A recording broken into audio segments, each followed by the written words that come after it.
आज प्रचार करेंगे आकाश शर्मा। देखिए, ये जो बाई इलेक्शन हो रहा है इससे एक संदेश देना बहुत ज़रूरी है और मैं समझता हूँ राजधानी में पिछले साल भर से प्रदेश में जो हालात पैदा हुए हैं, रायपुर दक्षिण से यहाँ पे एक मैसेज आना बहुत ज़रूरी है। और हम लोगों ने बहुत सोच समझकर सबसे चर्चा करने के बाद एक नौजवान व्यक्ति को मौका दिया है चुनाव लड़ने का। अच्छा चुनाव वो लड़ रहे हैं, पूरी सरकार लगी है, पूरी ताकत लगी, लेकिन मैं ऐसा मानता हूँ कि नौजवान अपनी ताकत, अपनी ऊर्जा के बल पर ये चुनाव जीतेंगे। और एक साल का जो सरकार का कार्यकाल रहा उसका लोग आंकलन कर रहे हैं।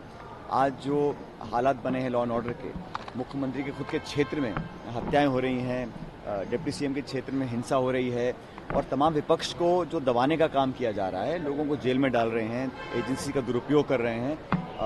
हमारी पार्टी ने, हम लोगों ने जनता के लिए यात्राएं निकाली हैं, आंदोलन किए हैं, लेकिन फिर भी मैं समझता हूं सरकार की नींद खुली नहीं है।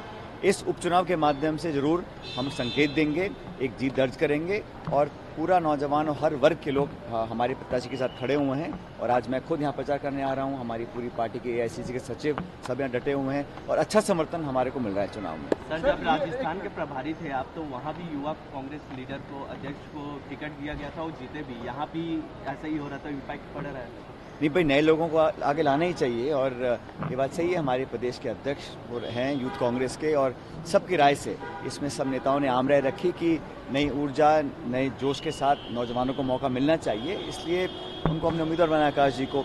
और पूरी पार्टी, व्यक्ति एक चुनाव नहीं लड़ता है, पूरा पार्टी, पूरा संगठन चुनाव लड़ता है और ये कांग्रेस ने, हम सब लोगों ने और मैंने हमेशा ध्यान दिया है, चाहे छोटा चुनाव हो बड़ा चुनाव हो, लोकसभा में भी हम लोगों ने नए नौजवानों को मौका दिया था, इस उपचुनाव में भी हम सब ने राय सब लोगों की ली है और युवक कांग्रेस के अध्यक्ष को मौका दिया चुनाव लड़ने का। तो मुझे लगता है कि अच्छे परिणाम आएंगे, चुनाव हम लोग जीतेंगे।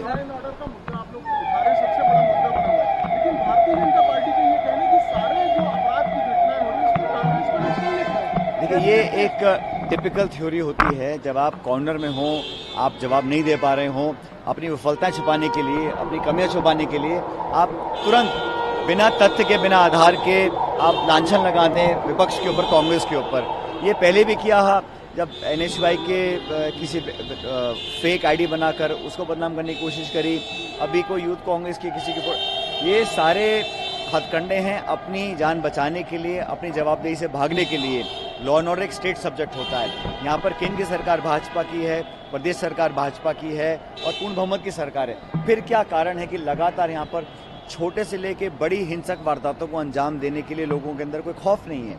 असामाजिक तत्व खुलेआम गोलियां चला रहे हैं, चाकू चला रहे हैं, लूटपाट कर रहे हैं, बहन बेटियां सुरक्षित हैं। और सिर्फ कांग्रेस पर आरोप लगा देना, जब दोनों सरकारें आपकी हैं, केंद्र की और राज्य की, फिर भी आप विपक्ष पर आरोप लगाते हैं, ये कहीं ना कहीं उनकी नर्वसनेस, उनकी कमी को दिखाने का काम होता है। इससे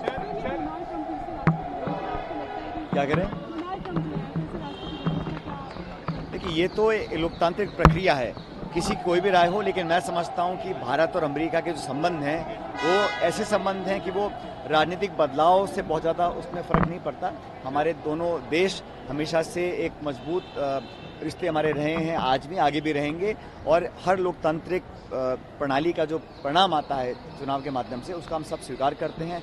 जो नए राष्ट्रपति बने हैं, बनने जा रहे हैं, उनको हम सब बधाई देते हैं और मैं समझता हूं कि राष्ट्रपति कोई भी निर्वाचित हो, किसी देश का भी, लेकिन भारत के संबंध बड़े स्टेडी, बड़े सेफ, बड़े सुरक्षित और द्विपक्षीय ऐसे हैं कि वो सबको साथ लेकर चलते हैं।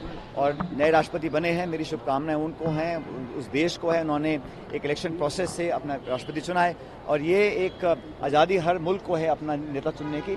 भारत, जहाँ तक मैं समझता हूँ, हम लोग हमेशा से, चाहे कोई पार्टी का राष्ट्रपति हो, भारत के संबंध हमेशा मधुर रहे, अच्छे रहे। बागेश्वर धाम के पंडित धीरेन्द्र शास्त्री जी जो है छत्तीसगढ़ में बस्तर से पदयात्रा निकालने जा रहे हैं धर्मांतरण के विरोध में। मैं कोई टिप्पणी नहीं करता हूँ। वो हम पर जो भी आरोप लगा रहे हैं, चाहे वो कोई भी व्यक्ति हो, कोई दल हो, संगठन हो, सब लोगों को समझना चाहिए कि कांग्रेस पार्टी एक बहुत पुरानी राजनीतिक विचारधारा है, 130 साल पुरानी, और हम लोग अपनी जिम्मेदारी को समझते हैं। आज हम विपक्ष में हैं, पहले सत्ता में थे, लेकिन एज अ पॉलिटिकल पार्टी हमारा काम सब जनता के सामने और जनता निर्णय लेगी हमारे बारे में।